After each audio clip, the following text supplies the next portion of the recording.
Salam sejahtera Malaysia, terima kasih kerana menonton video-video dalam channel ini. Sebelum kita mula, jangan lupa untuk tekan tombol subscribe, share, like, dan komen. Let's go! Salam sejahtera dan selamat malam kepada semua pendengar. Berita seterusnya bertajuk BN lebih mudah menang jika PRU 15 diadakan selepas kes Mahkamah Zahid Hamidi diputuskan. Berita penuh. Setelah semalam masih tiada ketentuan bila Parlimen akan dibubarkan, ini menjadikan tarikh PRU 15 bakal diadakan kekal sebagai misteri yang belum ada jawaban. Mengikut laporan media, isu pembubaran Parlimen tidak dibangkitkan dalam majlis menghadap kepada Yang di-Pertuan Agong oleh Perdana Menteri petang semalam. Begitupun, pelbagai kabar angin terus berlegar mengenai bila Parlimen akan dibubarkan. Berikutan, Ismail Sabri Yaakob terus mengadakan pertemuan dengan kepimpinan top 5 UMNO sebaik selesai menghadap Agong itu. Ia memberi gambaran seolah-olah ada perbincangan lanjut dengan Perdana Menteri mengenai bila selepas ini Parlimen seharusnya dicadang untuk dibubarkan. Maklumat daripada UMNO menyebut keinginan parti itu cuma satu, PRU 15 mesti diadakan tahun ini dan bukan tahun hadapan. Bila tarikhnya, mungkin selepas Belanjawan 2023 dibentangkan, selepas ia diluluskan atau sebelum tiba musim tengkuju sepenuhnya pada Disember nanti. Dalam hal ini, diberitakan isu pembubaran Parlimen akan dipersembahkan oleh Ismail Sabri kepada Agong dalam majlis menghadap yang lain selepas ini. Namun, bilakah sebenarnya masa yang paling sesuai untuk Ismail Sabri harus membubarkan Parlimen bagi menjamin momentum kemenangan lebih memihak kepada BN? Sekarang ini, setelah Najib Razak dipenjarakan, isu lain yang masih mengotorkan nama UMNO ialah berikutan Presiden UMNO, Zahid Hamidi sendiri, masih ada kes mahkamah yang belum selesai.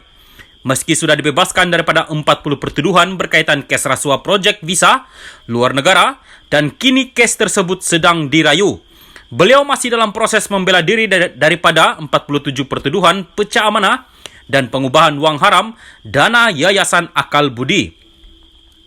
Sebelum ini, mana-mana pemimpin UMNO yang dituduh di mahkamah, mereka dikehendaki melepaskan jawatannya agar nama baik UMNO tidak terpelit sekali dengan jenayah yang sedang dibicarakan itu.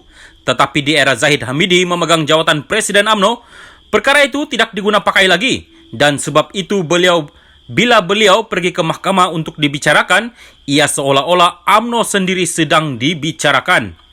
Lantaran itu, selagi beliau dibicarakan dan kesnya belum selesai, malah sudah tentu Zahid Hamidi akan terus diberikan watika sebagai calon oleh Presiden UMNO jika PRU 15 diadakan dalam waktu terdekat ini.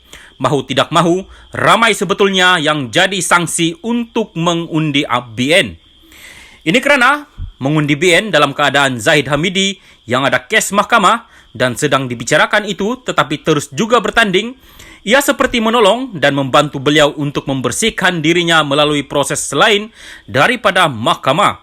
Dengan itu, mengadakan PRU 15 ketika kes Zahid Hamidi belum selesai, belum benar-benar menjamin BN mampu meraih kemenangan. Kemenangan hanya lebih selesa untuk dicapai oleh BN jika selepas kes beliau diputuskan oleh mahkamah.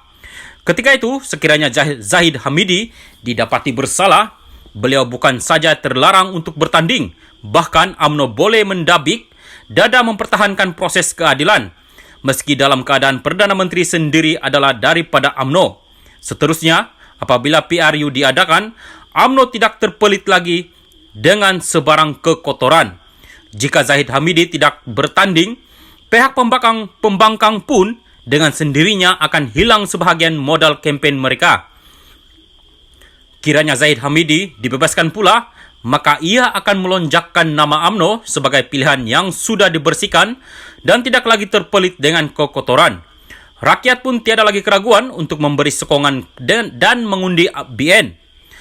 Proses membela diri Zahid Hamidi akan berakhir tidak berapa lama lagi dan dijangka keputusan kesnya akan diketahui sebelum pertengahan Disember ini. Jadi, tarikh paling sesuai, paling wajar dan paling tepat untuk Ismail Sabri memohon pembubaran Parlimen ialah selepas keputusan mahkamah itu. Berita ini dipetik daripada sahabuddin.com.net.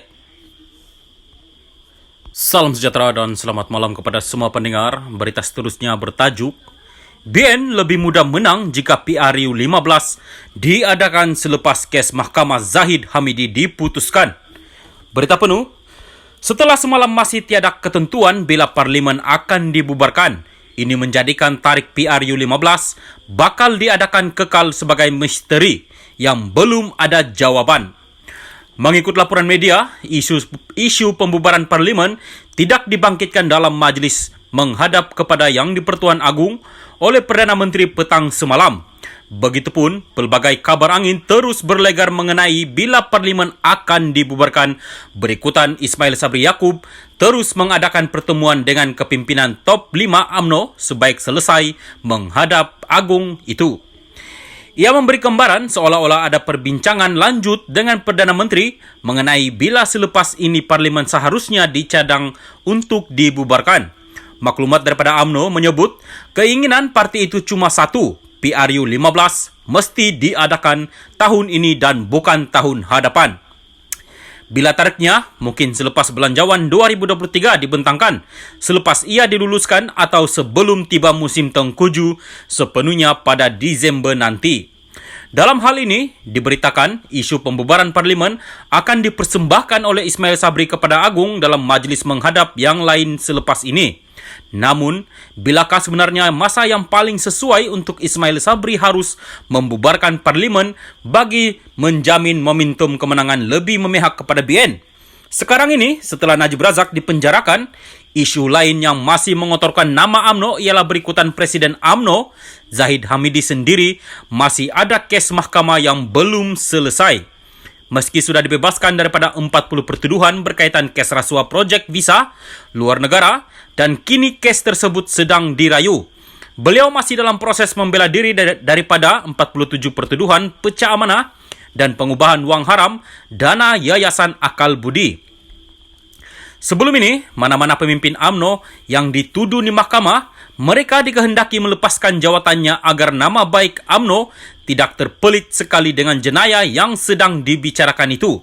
Tetapi di era Zahid Hamidi memegang jawatan Presiden UMNO, perkara itu tidak diguna pakai lagi. Dan sebab itu bila beliau pergi ke mahkamah untuk dibicarakan, ia seolah-olah UMNO sendiri sedang dibicarakan.